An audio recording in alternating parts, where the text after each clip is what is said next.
Good afternoon, everyone. Welcome to the first tutorial session. I'm Joshua Kroll. I'm chairing this session, but you're not here to see me. You're here to see a tutorial that I think is exciting because it does what this conference has intended to do from the get-go, which is to build new conversations between advocates and members of the research community around fielded systems. So welcome to Building Community Governance Over Risk Assessment with Hannah Sassaman, Reuben Jones, and David Robinson. I'll let them take it from here. Hi, everybody. Can you hear me? Yeah. Is this working? Okay, well, I'm going to go up and operate the slides, and Reuben's going to get us started. Cool. How was everyone on this cold? I didn't expect this kind of weather in Atlanta, I just got to say. How was everyone? So we all know what we're here for, right? We want to talk about risk assessment algorithm. Hooray, right? Everyone's excited, right? Woo! All right, let's hear that excitement.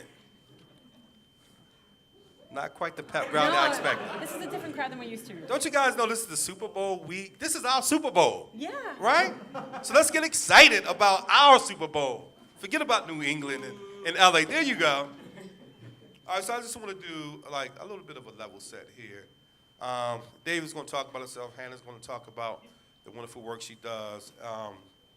I just want to say that, you know, we're here as criminal justice, social justice advocates who are deeply concerned about our communities and the landscape of criminal justice, particularly around the era of reform. And we know that we went through an era where folks, you know, kind of, you know, we bent the needle all the way in one direction around, you know, concerns with public safety as a result of the 80s and the 90s and the crack wars. And everyone wanted to be super extreme about protecting communities, which we all understand because we all want to feel safe in our own communities. But we do feel like the needle may have been pushed a little too far. And we want to make sure that there's some balance. And so we're here just to kind of do a check-in. How do we maintain that balance? So dozens of criminal justice jurisdictions are considering having instituted major changes in their bail system in the country. And many of them, the opportunity in cash bail is tied to putting risk assessment algorithms into pretrial decisions. I know in Philadelphia, we're fighting at two levels. The state is trying to introduce risk assessment algorithms at the sentencing phase, and we know the city is trying to introduce them at the pretrial phase. So opposite ends of the spectrum are using the same egregious tool. But this is about the ideal or theoretical role of data scientists. You know, all of you wonderful folks who have the expertise that I obviously don't have, or pushback from the outside. But we want to connect you with some of the practical stuff that we see on the ground, how these tools impact people, what they look like when they're implemented, and how poorly they're, in most cases, are designed. And maybe we can collectively add some input to that design. In our organizing, we've met hundreds of people with major concerns about how these algorithms enshrine bias into their predictions. So as an African-American male who grew up in North Philadelphia in a very violent and drug-infested neighborhood, who was arrested both in the juvenile system and in the adult criminal justice system, I today stand before you as a person who would be deemed high risk. In fact, I'm still on supervision, parole supervision, from a 1987 conviction. So imagine how many people were not born in 1987? Raise your hand. Right. So I've been on parole supervision longer than some of you have been alive. If you can imagine your parents sending you to the corner at birth saying you've been a bad boy or girl and never come out of that corner. That's how egregious this act is. And now we want to embed further bias into this practice in a city where 90%, that's a 9 and a 0 and a percentage sign of the people who are incarcerated in Philadelphia happen to be people of color. So I don't know how much more we need to embed even more bias into that process. And Philadelphia has already reduced their jail population by over 36% without the use of a risk assessment. So we're saying that we can continue to decarcerate without this tool, right? So risk assessment bail reform are not always decarceral. They don't always unwind the deep disparities that have caused mass incarceration. We know what the drivers of mass incarceration is, and some of it is supervision, parole and probation. We know some of it is poverty, some of it is addiction. But if we don't address the societal challenges as a whole in their entirety, then we continue to feed this system.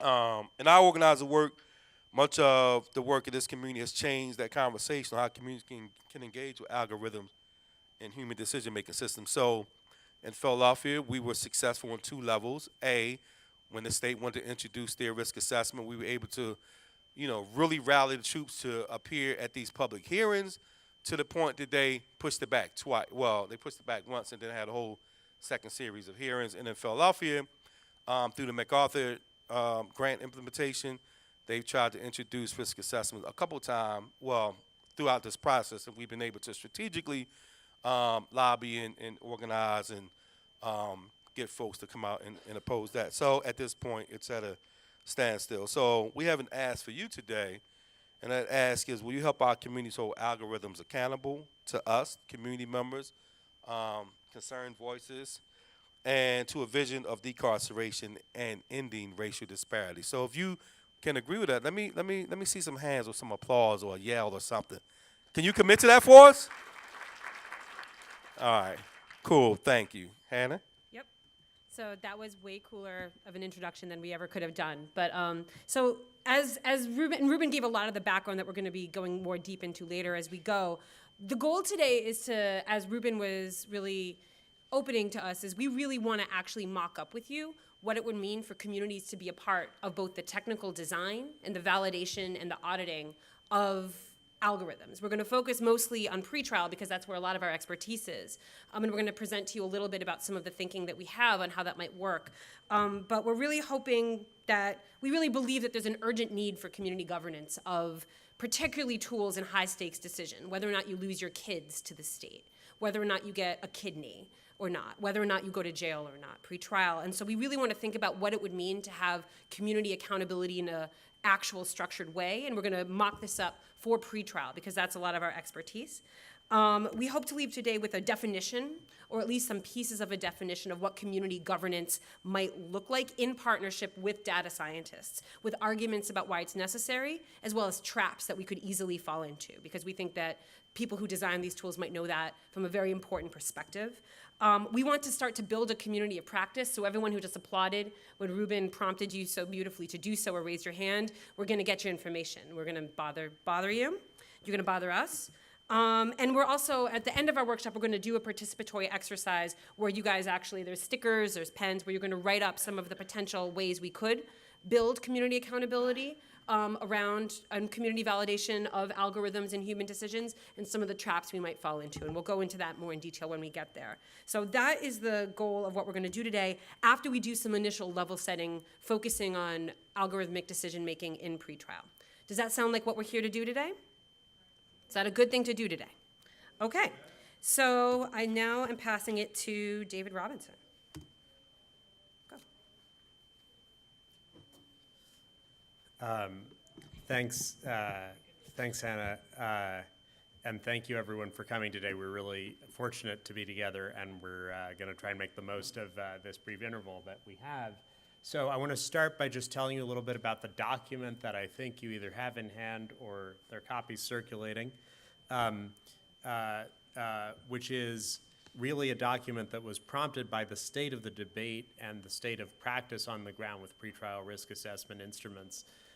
So this was a process that began about 1.5 years ago and really brought together, in the end, a coalition of more than 100 advocacy and community groups, ranging from leading national organizations to many local and grassroots groups, and that came out in a place of what in the advocacy community is known as an abolitionist position, which is saying that ideally these tools would not be adopted, but that also, as you can see, has extensive further information there about if and where these tools are being adopted, what a harm reduction approach would look like and what indeed the harms are that flow from the adoption and use of these tools in practice. So I just want to start by taking a quick step back to think about, okay, for this community, really to be honest, the focus on pretrial risk assessment really dates to some practical factors like the availability of data that can be analyzed, the publication of the data set from ProPublica and its machine bias piece, and some others that really opened a door to have conversations and do research that's tied in with practice. Meanwhile, in the legal and political world, risk assessment, this idea of using algorithms to advise the judge about who to release, is extremely popular. There's a clear political logic to this, which is that these tools are going to show judges that most defendants, in fact, are safe to release, and then, persuaded by the weight of these neutral numbers, the judge is going to release lots more people. And certainly there are studies, some of them conducted by colleagues here in the room, that imply that a judge who agrees with the algorithm will let many more people out of jail than today's judges tend to do with what we might worry are their prejudiced soft standards. And this enthusiasm, I just want to make sure we're all thinking about this in terms of not only a technical enthusiasm, but really a political one. Risk assessment tools have been part of reform efforts and new laws in at least 20 laws in 14 states since 2012. They're widely sold in terms of the idea that they're going to drive down jail numbers, but reduce the amount of people being caged. And even last year, we had the National Association of Counties and a group of other leading policy organizations at the national level announced that they had decided that the use of validated pretrial risk assessment instruments in all jurisdictions is a, quote, necessary component of a fair pretrial release system. Obviously, this contradicts the statement that you have in front of you from the advocacy community. In fact, the statement was in part a response to this idea that in order to address these ongoing kinds of oppression, somehow that this new mathematical tool is a necessity. Just a quick look at how the tools operate. So this is the most commonly used pretrial instrument, the public safety assessment from the Arnold Foundation. This is being given away to hundreds of jurisdictions. And what this is data about groups of people, typically about people who've been arrested, to assess the probability of future events, typically missing a court appointment or being rearrested. So lots of variables are going to get tested for their statistical association with those outcomes. And you can see here which factors are used. And then what we have are what are known as decision-making frameworks. And these are a part of risk assessment tools that are not themselves statistical per se, but are in fact indispensable to the practice of risk assessment, because what this grid is doing is attaching meanings. It's basically a moral grid that says, okay, if someone has a 3 out of 7 on their likelihood of missing an appointment, which is going to put them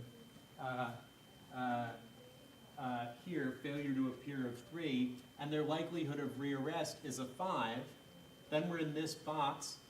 What should we do? This grid says, and this is the actual grid in use in New Jersey, we should do pretrial monitoring level 3, which means intensive check-ins. They should be frequently required to appear and be supervised and update the state about their whereabouts and activities.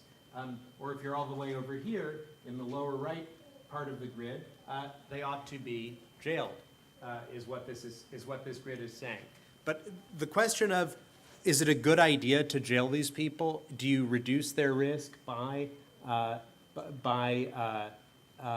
making them check in all the time, or would that actually worsen their risk because it's going to force them to it's going to give them basically more traps to fall into? All of that is being decided not by statistical methodology, but by clinical judgment, is the polite word for people just deciding.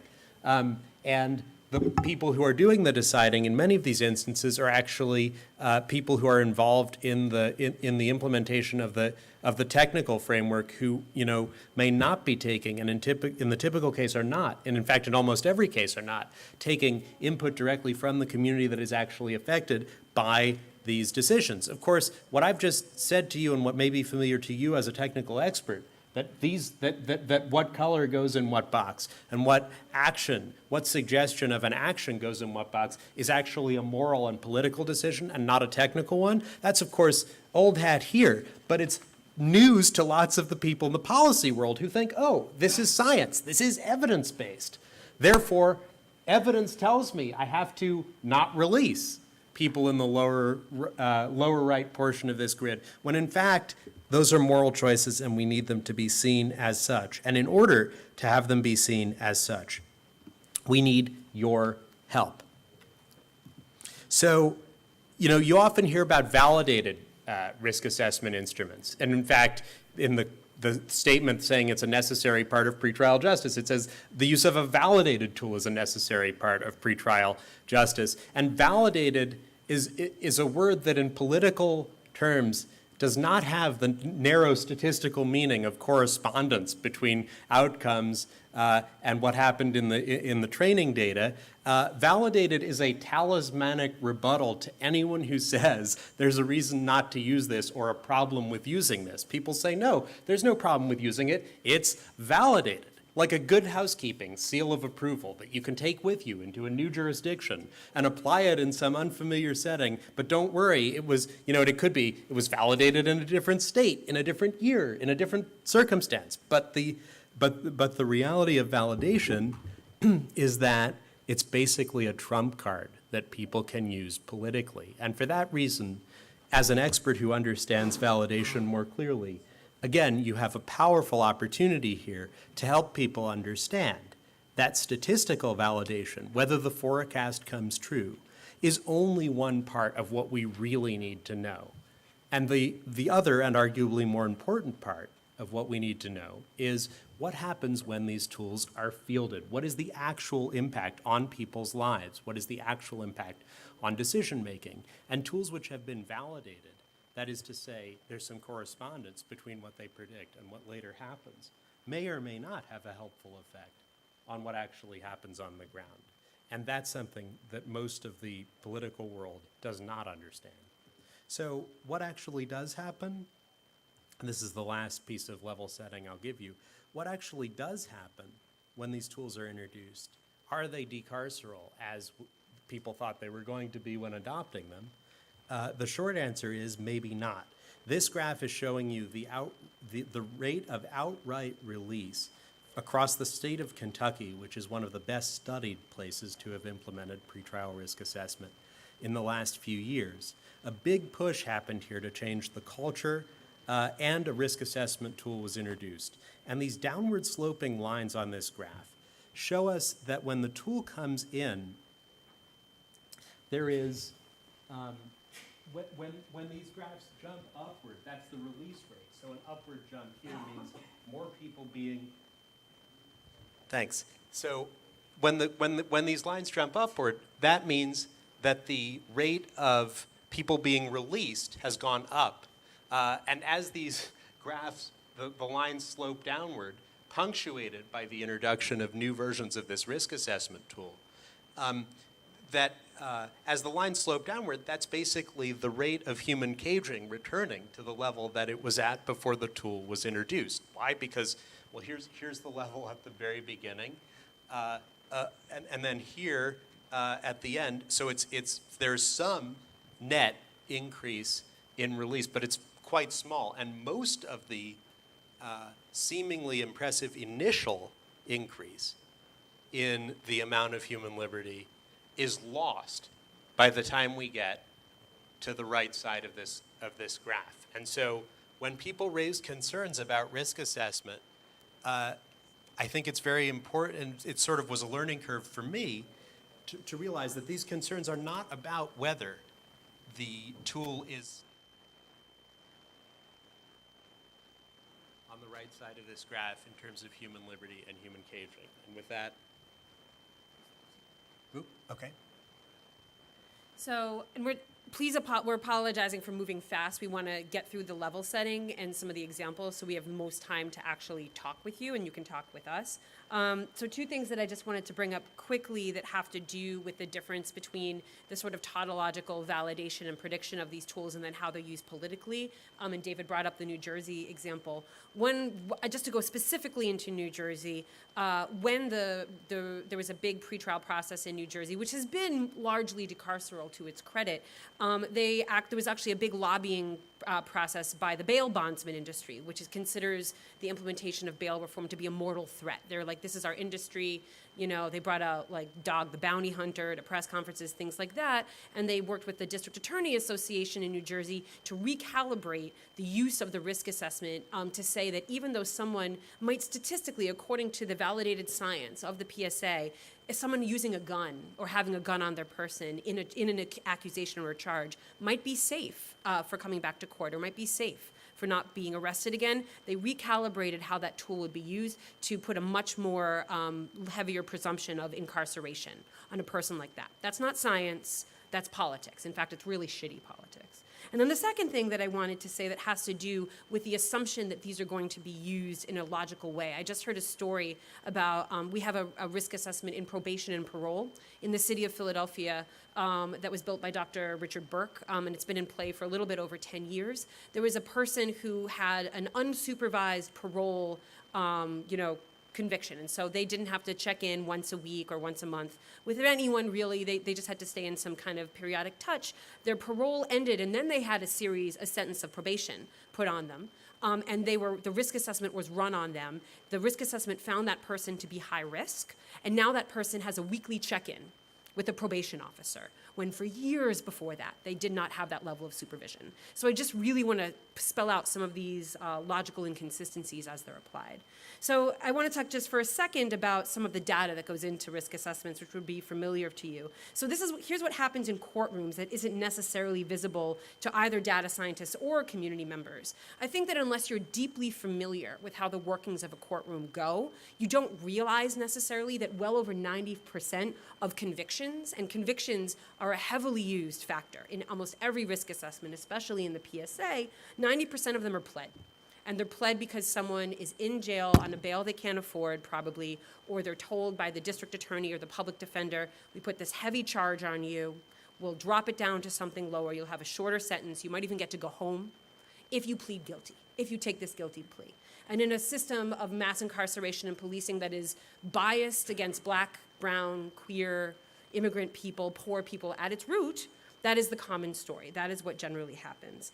Judges as well are elected. And Reuben and I were in a meeting with a decision maker in the city of Philadelphia. And it was a closed door meeting, and so I won't say who the person was, but he turned to us and he said, I go home at night, I go home on the weekends, and I turn on the TV. And I wait to see that it was one of my guys, that it was one of the guys that I have under supervision that committed the heinous act, right? It is that fear. It is that fear of one person being released that commits a heinous crime that is a massive part of the sort of terror. But when judges, when court administrators, when probation departments implement these tools, they live in fear of that level of risk. And that's a part of the incentive they have to jail folks. Because, again, people who are in a cage will plead guilty just to resolve their cases, and then they have that risky factor, that conviction attached to them for the rest of their lives. The other thing I want to make sure that we touch on is that these tools don't predict what we think that they predict. When you say that someone is going to fail to appear, that doesn't mean that they're putting on a cowboy hat and they're fleeing to the unincorporated territories of Wyoming in 1885. That's sort of I'm not joking, that's the definition of bail. Like, that's why we had surety bail established in the United States. I recommend Tim Schnacky as a great historian of bail going all the way back to like 1100s England to talk about what it meant and what it assumed. But the tools simply don't predict that. What they predict is how the structural impacts of poverty will impact a person. You might not have the ability to get transportation to court. You might not have childcare. You might be taking care of an aged relative who doesn't have home care support. You might be having a psychotic break, or you might be in the throes of active addiction. None of those are willingly fleeing the jurisdiction, and I don't think that most designers of these tools would claim that they can accurately predict those human challenges that are frankly met by meeting their needs, rather than by assuming that they're risky. So I'm passing it now back to Reuben to talk a little bit about, based on all of this, why we decided that the top of the statement in your hands says we don't think you should use these tools. Go for it, Reuben. Perfect. Thank you, Hannah, for teeing that up. And Hannah brings up an excellent point when we talk about failure to appear, is because the rate of failure to appear is so low that we're using this minuscule number to represent this large group of people to create a tool that could be devastating to so many communities. In our community, we spent about 18 months really working on pulling folks together who had this immediate concern, who were directly impacted, and who were community organizers and leaders, and just really out there on the forefront of this issue to put together a statement of concern. And in it, it outlined all the reasons why community members believe that we can do better. And we're going to introduce some of that to you and kind of talk through it, but also want to show you how, community design can be implemented into some of this process. So we gave you a handout. There's an infographic. I don't even have a copy, but the infographic, right. So if you walk through that infographic, and we won't do it right now, I just want to kind of give you, set the table for you. This is designed, so thank you. I work for Just Leadership USA. We run a campaign in Philly where we're fighting to close jails and have the money reinvested into communities. So close jails build communities, right? And part of what our team of community advocates have done was come up with a design that says, here's how we could walk someone through the pretrial system without the use of an algorithm, right? And if you look at it, most of it is community interventions. And we really believe that if we focus more on community interventions and restorative justice practices, then that minuscule number that we're talking about who may miss a court date can be addressed. And we won't have to rely on tools like a risk assessment to throw everyone into the same bucket of being, what's the famous Dr. Burke phrase, the Darth Vader versus Luke Skywalker. Do you want me to lock up, do you want me to lock up Luke Skywalker or release Darth Vader? Right. So everyone's being kind of judged through that lens. And when we have folks who saying, I go to bed every night hoping, that the 11 o'clock news is not going to have one of my guys, what about the 99 other guys who are working and providing for their families? So it's like, you ever been invited to a party or an open mic or some public event, a concert, and, it's about 8 people there. It's supposed to start at 7 o'clock, but now it's like 7:45, and it's like 11 people there. And the host is saying, hey, we're going to wait for the people to get there, right? But what about the people that got there on time and early, right? So we're going to punish them to wait for the quote-unquote important people to get there. So you're telling me my presence doesn't matter, right? So it's the same thing. The 94, 95% of folks who show up for court, we're saying they don't matter. So we got to design a tool to address this problem because 4 or 5% may not show up for court. But so we spent 18 months to put together the statement of concern. I don't know if we're going to pull that up. While it includes 6 major principles that we think, if implemented together, could reduce the potential harms of algorithmic prediction. It's the collective wisdom of families who have survived harm and families who have been impacted by mass incarceration that led us to say that we just can't use these tools. This is not right. We don't accept this. We reject this premise. And in Philadelphia, uniquely, how many of you guys have heard of the Philadelphia story or the progressive DA or no one? Thank you. So we got a fan here.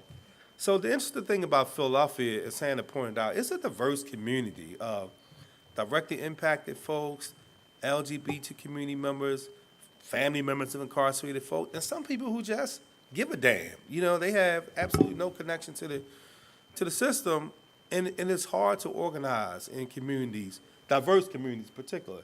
But to bring all these different communities together, the immigrant population and sex workers, and just this largely diverse group who all said, we share this concern. I think that's a phenomenal part of the Philadelphia story because it contributed to the election of Larry Krabs. It contributed to pushing the ending of cash bail forward. It's contributed to this at least opposition to algorithms. And I think that if that story were told in its totality, it would say that we are human beings at the core. So if we remove the labels and stop, using divisive tactics to put these labels on people, then we could all enjoy the human family in its totality. And I think that if we could tell that story through the Philadelphia lens, I think that we would be doing ourselves a huge favor.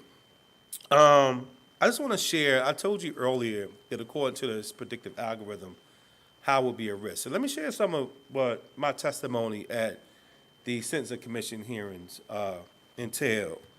So I told you that I had a conviction from 1987 that I spent 15 years in prison for, and I've been home now for almost 17 years, so I've been home longer than in prison, right?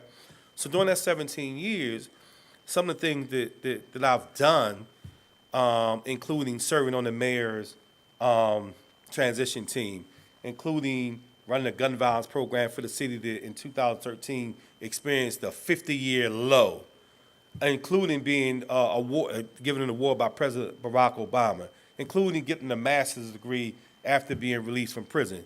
So all those things are not mitigated in any of these risk assessment algorithms. The only thing this focus is I had a violent offense. I live in a particular zip code, even though we said that that's not, counted. I'm black. I was young. I was 22 when I went to prison, right? So all these things end up being the defining factor of who I am to determine, should I go back to prison or should I spend a longer term in prison? And if that algorithm were used today, I would still be in prison. I would still be in prison. I wouldn't have had the opportunity to do all the rich things I've been able to do and contribute to my community in such a profound way. So I just want to let that linger because I don't want you to think that Reuben Jones is this unique creature, kind of this, Bigfoot riding a unicorn kind of thing, right? There are literally thousands in Philadelphia and millions across the country who come out of prison and just want to live their lives, right? Or who get charged with a crime and just want to rebuild their lives.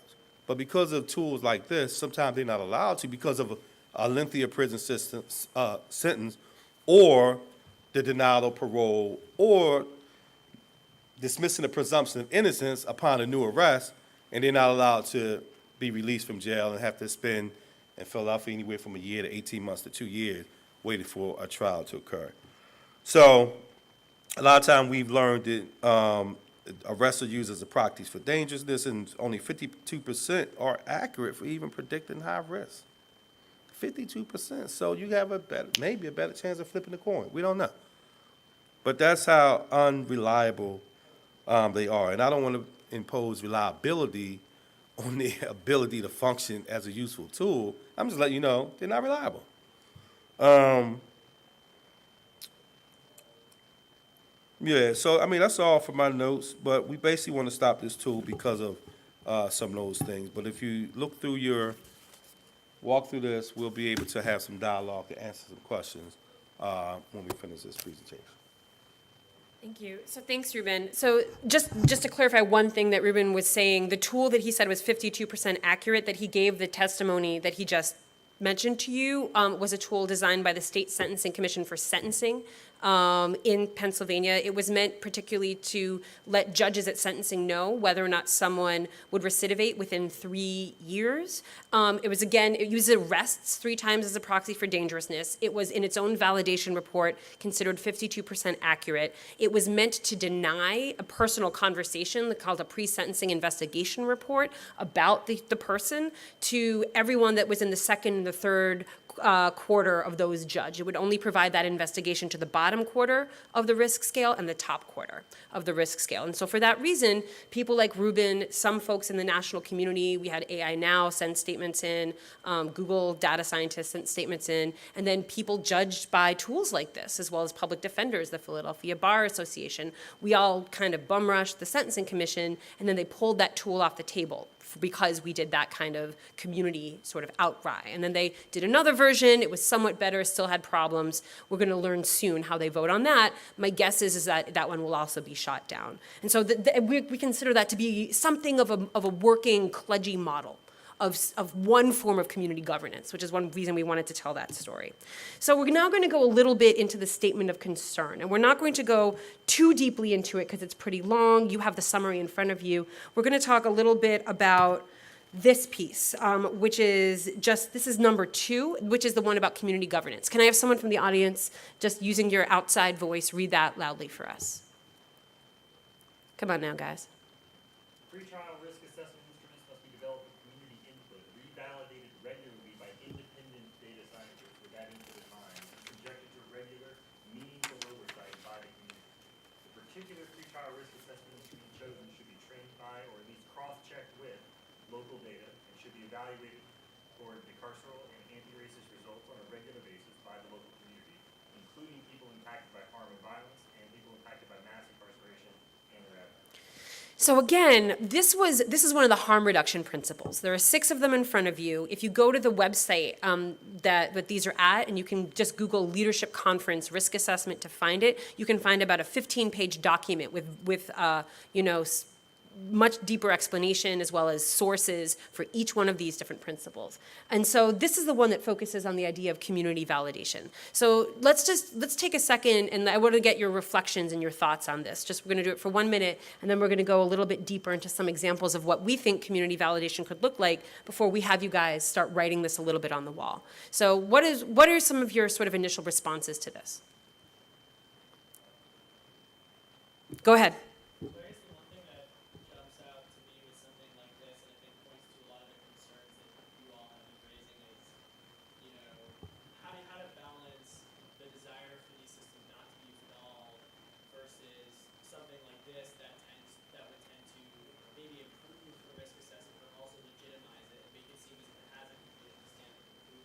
That's a great.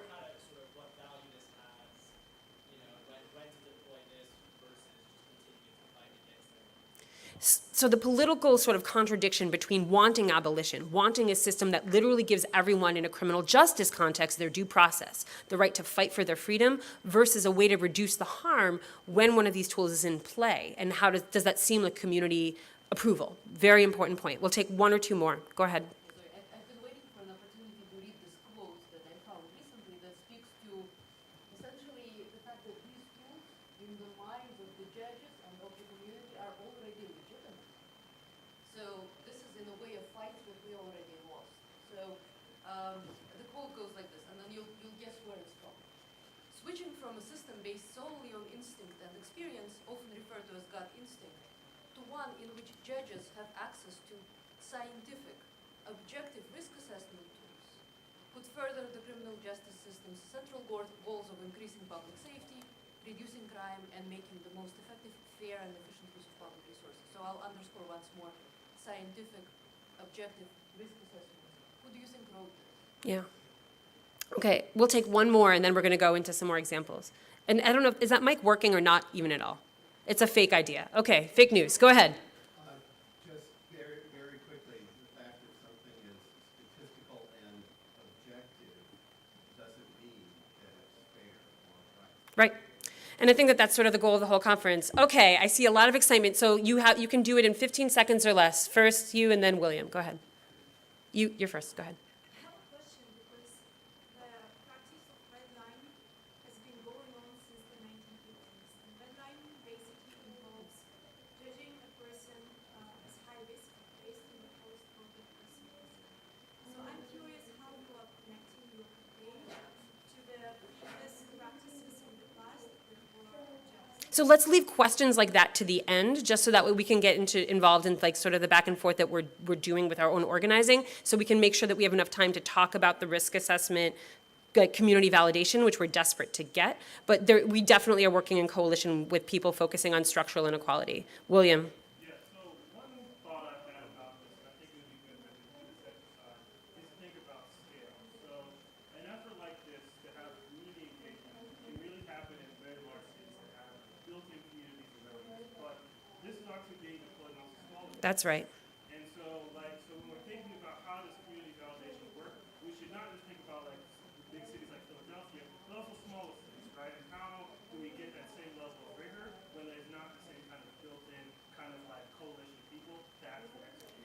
That's a great transition. We're going to move on. I'm sorry. Like, that's a great transition specifically into what I'm going to go through some examples, and then we're going to talk about what it is, what are the potential models for community validation, and the potential things we might trip on. One of them being, what if you live in Northampton County? So I'll do this first slide and then pass it to you guys for the next one. So here's some examples of what we mean by community validation coming from us. And we're not the experts on this. We think you guys might be. So one thing that we definitely are fighting for is the concept of data justice. So that means that instead of assuming that you can't have even like the definition of interpretability or transparency because you're building a complicated machine learning tool, we need to fight to make sure that people judged and impacted by these tools who've survived both harm and survived mass incarceration are centered in getting that understanding. We have to work to make sure that people have a deep and muscular understanding of what you do, and that you have a deep and muscular understanding of who they are and what they do. Otherwise, this is an academic exercise with potentially deeply brutal consequences. We want to be clearly explain what the tools factor in and what they don't. I think Reuben did a really good job of talking about his extraordinary leadership and how a tool by itself simply can't include that. And then the way that the tools are used, David explained this very well with the New Jersey framework, decision-making framework, and there might not even be a way for Reuben to formally tell that story at a sentencing decision, at a prescription of probation or parole. You need to make sure that if you're building a tool of that nature, how can we make sure that the systems use it justly and center everyone's individualized humanity rather than squash it? We want to work with communities to make transparent and accountable how these predictions will be used, not what the numbers say, but what they do. So just to reinforce that, how will this be used in pretrial? Will it turn down? Will it send the vast majority of people home and then give everyone with a chance of being incarcerated pretrial the right to fight for their freedom with a lawyer next to them, with the right to bring evidence, for example? And then you need to revalidate this tool on a regular basis based on the input from the community, as well as evidence coming from the 15 other pretrial reforms that might be happening at the same time. In Philadelphia, for example, one of the most successful programs has been the implementation of something called early bail review, where everyone who's in jail with $50,000 or less of a bail, okay, they're in jail, let's look at them in 5 days. Are they still in jail? Still there? Probably couldn't afford their bail.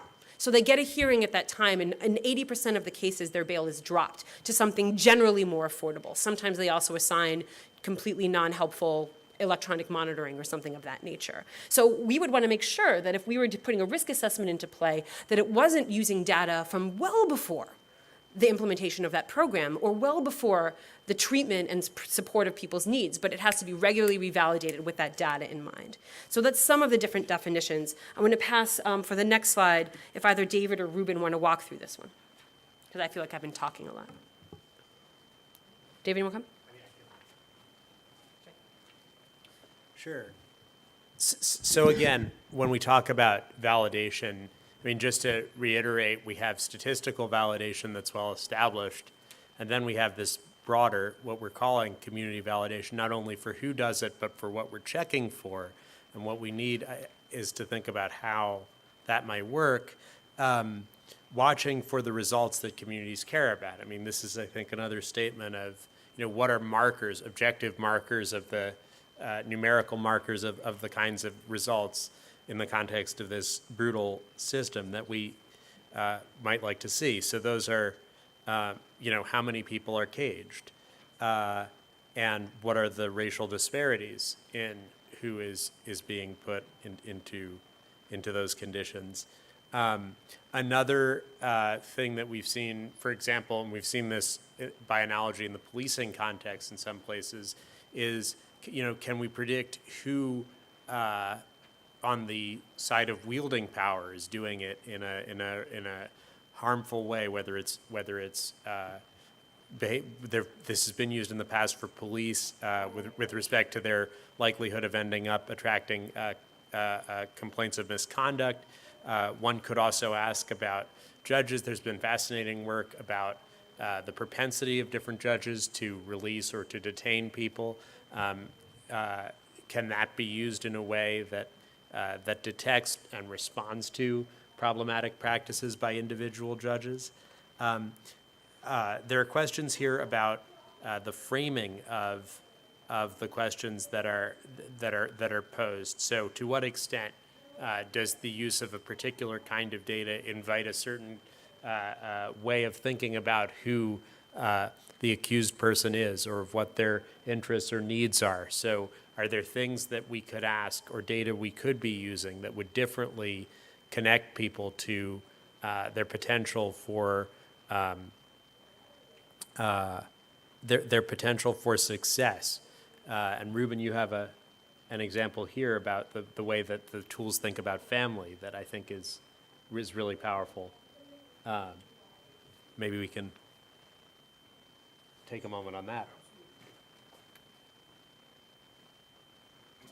So part of our reality is that recidivism is typically measured within the first 3 years. So we want to determine, how successful has the criminal justice system has been with quote unquote rehabilitating this person, right? So we know the likelihood after 3 years, if a person has a recidivate, he's probably not going to go back to prison. He's probably not going to he or she, I apologize, is probably not going to commit a crime. So when you have people who are the breadwinners, so to speak, or the providers of a family, there's a disruption, right, to that family, which leads to a disruption to that community. I think what we're seeing across the country, and I hope that I'm correcting this assumption, David, what we're seeing is when we talk about mass incarceration, we're talking about it in a vacuum, right? We're talking about the 2.1 million people. But we forget about what the 4.5 million people who are on some type of supervision. We forget about all those families. So now we're up to almost 7 million people. So even if just that 7 million people has one child or a spouse, we're up to almost 15 million people. So we talk about criminal justice in these very, kind of small, and I don't want to say small, but in these limited ways in terms of what the impact is. And the impact is exponential to what that number represents when we can spout out, that one thing. Growing up without a father because he's incarcerated or a mother because he's incarcerated can be devastating to a young person. And so when we talk about decarceration, we have to look at those examples as well. How do we make a community whole? How do we heal? How do we bring folks back together to make sure that all those needs are met? So, yeah, I mean, that's just the point that I want to make, David. I hope that did it connect with your intention? Yes. Yeah, absolutely. So, right, and then the last thing that we have there is, what would it mean to make sure that a tool of this nature was only ever used decarcerally? You could never take a high-risk assumption and say, I'm sorry, counsel, if you were the judge, but this tool says that your client is dangerous, and so I'm going to have to lock them up. And I know for a fact, having briefed the Chief Defenders Association of, the United States on this, defenders said to me again and again that that's how judges use tools of this nature, even though they're not meant to be used that way. They're using it as evidence against an actual individual person. So those are some examples of what we think community validation could look like. So this is how we're going to get everybody's input. So get ready. This is the part where you're going to have to get up and do things. Are you guys ready to get up and do things? Wiggle your butts. Okay. So this is what we're going to do, and then after we go through how this is going to work, we'll give you some questions to keep in mind. So we want you, from a data scientist perspective, to actually think about how communities judged by risk assessment tools can be a part of designing, auditing, validating, or revalidating them, based on all the examples we gave you, based on that level setting, particularly for pretrial and risk assessment, if that's okay. And so we're going to ask you to get up and write on the wall processes that might work. That's over there with the black writing. And possible hurdles to that working. That's over there with the red writing. We have some markers up here. We also have stickers. So for the first 10 minutes or so, write some stuff up. And please, we really would love to beg you to focus on this exercise. So do your networking afterward, take that call in a little bit. Or leave if this isn't for you. But if this is for you, let's use this precious time and spend that time doing that. And then there's stickers up here too. Take a little while to look around when you see something that someone's written up that interests you. And maybe you have something you want to add to that. There's some sticky notes you can add to that, or you can +1 it by putting a star or a little sticker next to it. And then we're going to take a look, and then after that, we're going to pull a few of those concepts out. We're going to have a back and forth conversation about challenges we think we really want to dig into and really defeat, or potential possibilities. Maybe it's William's idea of how do we do this, how do we scale this to not just big cities like Philly and New York, but smaller cities like Erie or little towns or Johnson County, Kansas, things like that, which is doing a risk assessment. I don't like it. It uses mental health. I don't like that. So, and then we can just also have some general questions after we do that. So are people down for this exercise? You down for the exercise? Okay, there's markers, there's stickers. We're going to do this for 20 minutes, which will bring us back together at about 2:10, 2:12, and then we'll be able to use the rest of our time to talk about what we've done, as well as to do general questions, okay? Come up to me if you don't understand or if you have other questions. Go. Markers, stickers.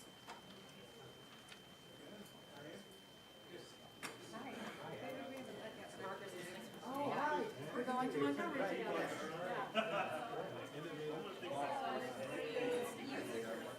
I'm excited about your trip to Montgomery. Just stickers for +1, and you can choose circles or stars, whatever is your sexy 10. Have you been yet? No, not to Brian. We have one slide. I'm not gonna cast it. Give it to someone else. I can.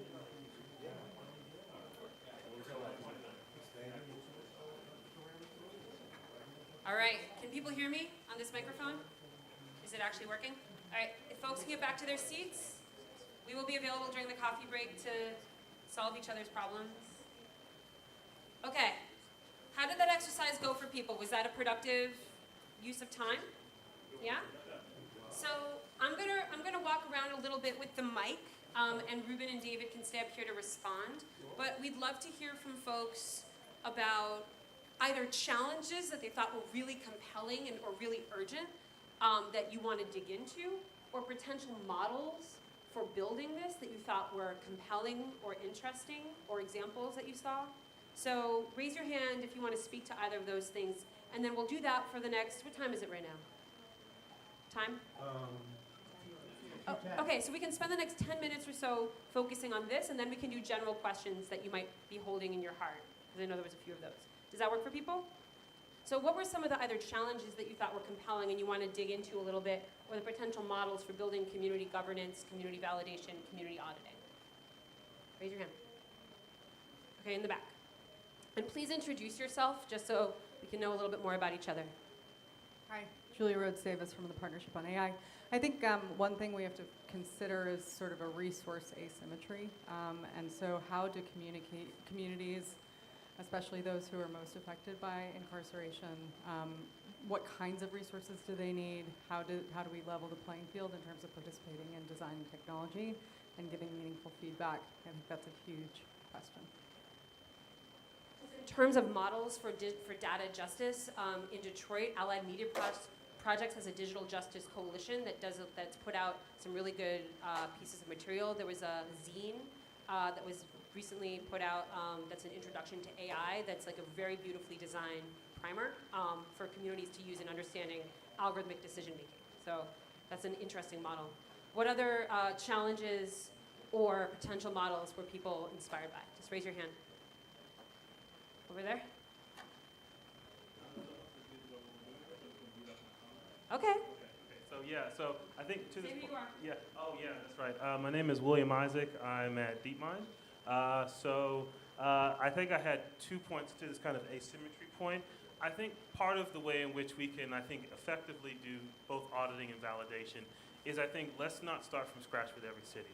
Right? Like, we should learn from the cities as they're doing these kind of different validations, come up with best practices, right? What metrics should we be looking for as a community as effective in terms of, like, decarceration?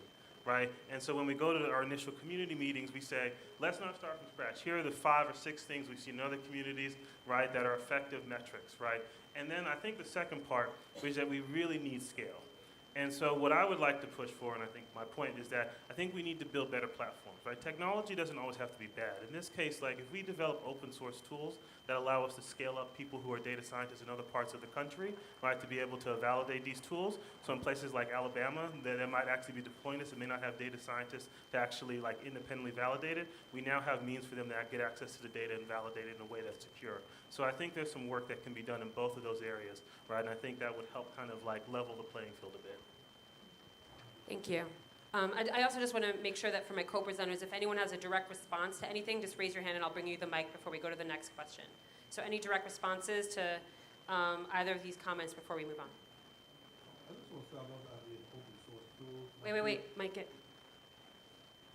I love the idea of open source tools, and I think that there's a reason why there's specific. First of all you guys are data scientists. Are you being invited to any of these cities to consult on development of their tools? William Sorter. Yeah, I'm But- not being outlined, but yes. But there's a reason. Like if you ever been on an Easter egg hunt, you're not going to find watermelons, right? You're going to find eggs, right? It's an Easter egg hunt. So if you're looking for risk, right? If it's a risk assessment, they're going to find people who's designed a tool to find what? Risk, right? So that's the world that we have to infiltrate. So getting folks like you married to these politicians and city elected officials who have the concept of wanting to create a tool but are really going to the wrong folks to design it. Sorry to ignore this entire side of the room. I'm biased, is what's happening. Right. Hi, I'm Burke Houston from Harvard. I thought that if you were going to do validation, that means that you must have data. And like an easy type of validation that we should be doing, I think, is training an alternative model with the data that we have. Because then you have this alternative local model that you can use, and if it does much better than the one that's currently deployed, you could argue for negligence or harm, just because you could have done so much better. And I think, that's likely to happen because these tools that are being built statewide. So usually smaller counties, local areas get ignored in that process and probably get harmed for it. I think it's a really exciting idea. I think it was Cynthia next, and then I'll come over there. In line with what, Cynthia Conti-Cook from the Legal Aid Society. I'm not a data scientist. Along the lines of what Reuben was saying, I think one of the challenges for either creating sort of community-led assessments or community-led auditing tools or validation tools, one of the challenges is that we lack the universe of data that we really want. So for example, Reuben spoke about his leadership abilities and accomplishments and how that wasn't sort of replicable in the assessment tool itself. And I really think that there's probably just a lack of our ability to capture the universe of data that we would want to reflect the people who are otherwise adversely being scored by these tools. And so the amount of community effort and resources it would take to fill a validation tool that we all felt good about, I think would be enormous. And the function creep of criminal justice systems using the terrible data that they have from police officers making arrests or from cases getting disposed of and repurposing that data for their risk assessment tools, I think is one of the main problems with that. So that combination of things. Yep. I'm going to move over there. Any responses before we move on? Okay. Raise your hand if I forget it was somebody back here. Sure. Say who you are. My name is Aaron Horowitz. I'm the chief data scientist at the ACLU. So one thing that I've noticed, and I think it's on a similar sort of trend to the last comment, is this problem of evaluating these things in the wild is what I would describe it as. So I saw a couple about feedback loops, which is a problem that has been cited about predictive policing, but I also saw a couple as well that once somebody's in jail, they're in jail. We can't see if they would do anything bad. And I know that if you read the paper that Upturn wrote on this, they talk about zombie predictions as well, and there's really a lot of problems there. And to me, that's one of the things that I'm not sure how a community validation group would actually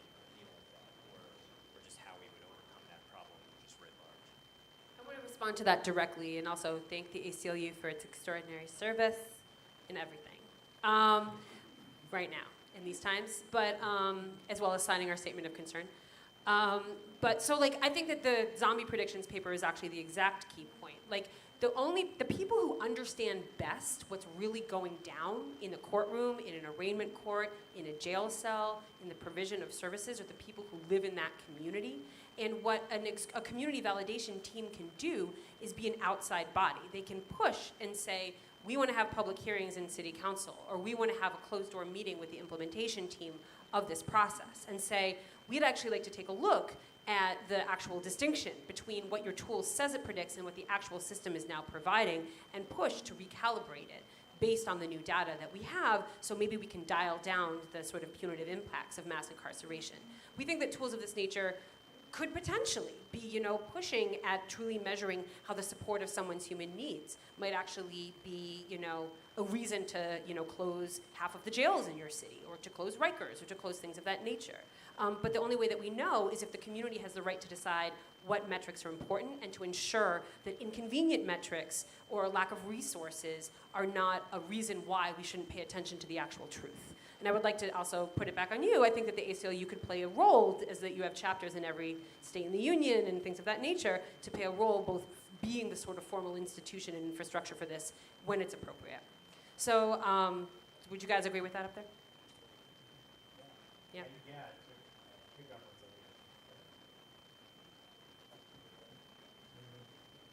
To pick up on something that ties in this with something that William was saying earlier, the question of who actually does this and what's a workable and repeatable model of which human beings are in decision-making rooms and how do you get this to work at scale.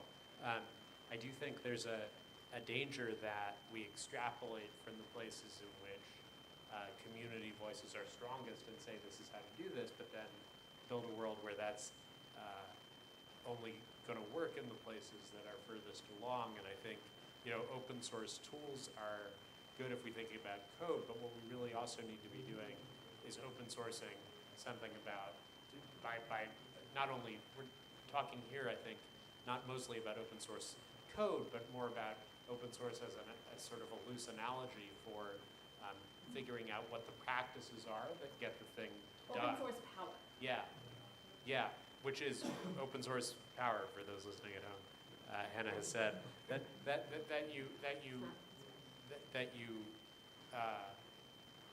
what is a simple way to sort of boil it down for people who maybe are not data scientists, or who really come at this with domain knowledge and not with methodological expertise in the kind of technicalities foremost. So we have about 10 minutes left, so people can continue to sort of workshop these, potential models, scaling, ensuring that we're, putting communities in regular conversation with the data, challenges with data. We can continue working on that, or if you have general questions, we'd love to open that too. So I had ignored this side of the room, but if there's any questions, please raise your hand, or if you want to keep talking about this. Okay. So let's get you in the mic and say who you are, please. My name's Kate Kay. I'm a reporter. I write about AI ethics at redtailmedia.org. I guess my question is just, what are you hoping to have happen, like next steps in terms of this process? If there's a handful of people who sign up and say, hey, I want to help out with this project, what would it look like from there?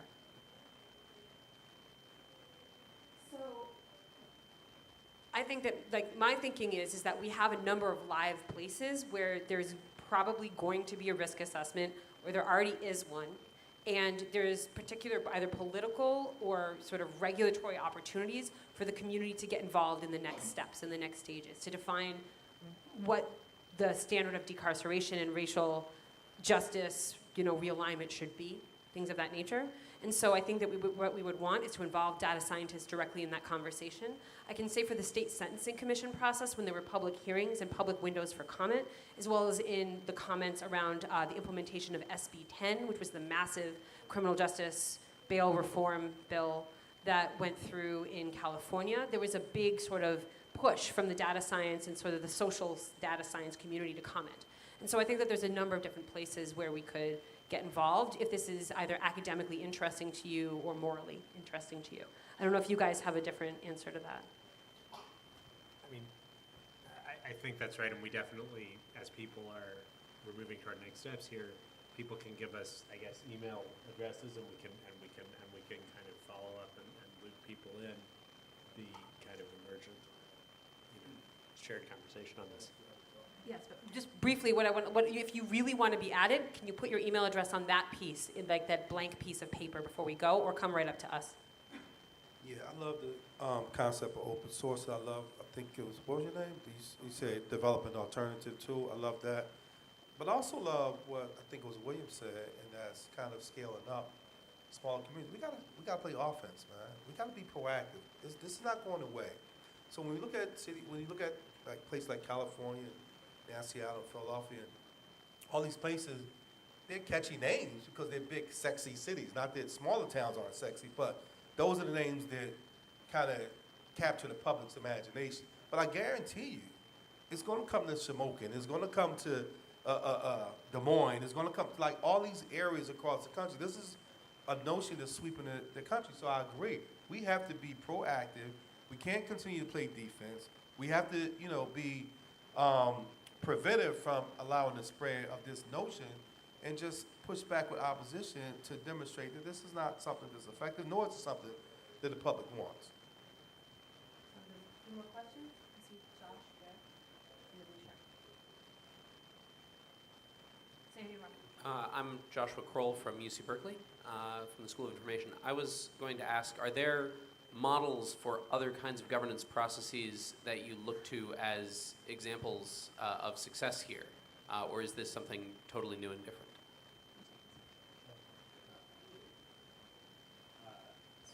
Welcome to my research agenda. This is exactly, I think, is a smart question, and I'm looking at, and I would love to actually pose that question to the room. If these challenges feel parallel or familiar to you, or ring a bell from some other domain where you've seen the same kinds of problems, please let me know, because I think that's a search that needs to happen, and that I'm involved in. So, for example, in the case of people who need a kidney, an organ transplant, there's a whole process for governing who gets the available kidneys, and there's an algorithm there, and a collaborative governance process with different kinds of stakeholders having input and different kinds of expertise being shared, technical expertise, lived experiences. So there are some models that exist out there, and I think collecting those is a part of our work, for sure. And just briefly, Josh, as well, like other things that come to mind for me is there was a process about designing an algorithm for child welfare, like whether or not the state should take away a child in Allegheny County. And it's both the subject of a big New York Times magazine piece, as well as the subject of automating inequality by Virginia Eubanks, which I'm sure many of you have read. And so it's mixed reviews, but they've tried a bunch there. They had big focus groups with both people who were foster children as well as who lost children. The ACLU was involved. They had a lot of transparency in their process, but still it was imperfect. Still it was based on data that takes the behavior of primarily black and brown women and calls it dangerous, when if I did a similar thing with my two daughters, I would never be seen, let alone tracked or made a data point or targeted in such a situation. So I also just want to mark that the models that do exist don't solve the underlying problem of society, which is a massive, massive amount of structural racism and oppression of millions of people, billions of people. But if there is going to be the institution of putting data science in between people and their liberties and people and their freedom, that we have an obligation to try to measure it in that way, with that frame in mind. So we have about 5 minutes left, so I think we have time for a couple more questions, and then I just want to make sure that before you go off for your coffee break, that if this is a compelling conversation to you and you think that you want to continue to be in dialogue with Reuben, David, and I, and the many people on sort of our side of this fence, that we get your information. So what other last questions do folks have, or reflections on this exercise? Remember to say who you are. Stuart Bach, VP of Research at the Arnold Foundation. I was just wondering, who do we mean by communities? Who are we including in that? Because I'm a little more cynical, and then when I hear communities, I think of what you referred to earlier as the huge political pressure to lock people up so they don't end up on the 11 o'clock news, right? That's community pressure, a form of community pressure as well, and especially on elected officials, elected states that elect judges or elect district attorneys. So I just worry a little bit about, just overly romanticizing that communities are going to come in and somehow reverse that political pressure that they've exerted in many cases all along. I think it's a great question, and also just thank you for being here. I always feel really grateful when we can have direct dialogues with Arnold. I really enjoyed talking to Kristen Bechtel in your office and things of that nature. I think that that's right. Like, we can't romanticize the idea of the community, but when you're designing a tool, when Arnold or another foundation or another organization is designing a tool, they can build a process by which that loud law and order voice isn't given over amount of due because of the political power and pressure that it has. I think the whole reason we're here is because data scientists have a role that I think is not truly honored enough in actually setting that table and in being able to truly teach criminal justice stakeholders who have so many pressures on them, to truly teach them what tools can do and cannot do, and to be able to talk about inherent flaws with the data that might be taken directly from that society, in a society that has been shaped and framed by that law and order framing. And I guess the other thing I would say is that we can't be afraid of bringing the community into the conversation because it has divergent opinions. We have to just build a structure for those divergent opinions to be heard and to be taken into account, and then to see what the results are. I don't know if either of you have other thoughts or responses. Well, yes, who's the community, right? Right. So I would say, go ahead, I can use this one. So I would say the tool is used to measure risk for folks who are arrested. People are typically poor, and they're typically people of color. A lot of times they're from the immigration community, immigrant community. A lot of times they're engaged in things like sex work. So I would say that those community members who are human beings and who are citizens should be considered in how this tool is going to impact their lives, how it's going to impact their families and their communities. So politicians are human beings as well. They don't necessarily represent the community. They represent a community of elected officials. They don't necessarily represent the community of folks who will be impacted by this tool. So that would be my answer to the question, is really including those voices and those concerns from people who would say, hey, this is going to unfairly or disproportionately, in fact, impact people who look like me and live where I live. And I don't think that should happen. Yeah, so I think that's a really good point. I think there are some examples in other domains of trying to implement algorithms where you have seen a backlash from focusing on the impacted communities, from the communities that might actually have to suffer some cost. So I think the best example is the Boston busing algorithm, where essentially, right, they were trying to actually correct for historic inequities, right, but as a result, the more affluent communities who were going to actually have to bear the cost of this algorithm actually pushed back politically. They went and protested, and they actually ended the program because they felt like this was too high of a political cost. But I think the response to that should not be then, we should not engage communities. I think the solution would be then, like, if we're actually going to do that, be explicit in the goal and actually measure it. If we actually have outcomes that are measurable and beneficial, then the pushback to people who then say, I live in an affluent neighborhood and I have to get up an hour earlier, or I feel like more like at risk because now people are being let out, right? We can demonstrate with evidence and say, no, that's not the case, right? And so I think that's actually how a democracy should function, right? I don't think we should have a democracy that's ruled by a process where if you're more affluent, you have access, right? You can then define the scope of what's a community and what's not. So I think intuitively, most of these tools, we know who the impacted communities are. I think that was the mic drop. So for Dr. Isaac, I want to thank him. So it's 2:30 now, and I want to make sure people have time to do one-on-ones with each other and to get their coffee break. So just thank you, everyone, for coming, and I want to thank my co-presenters.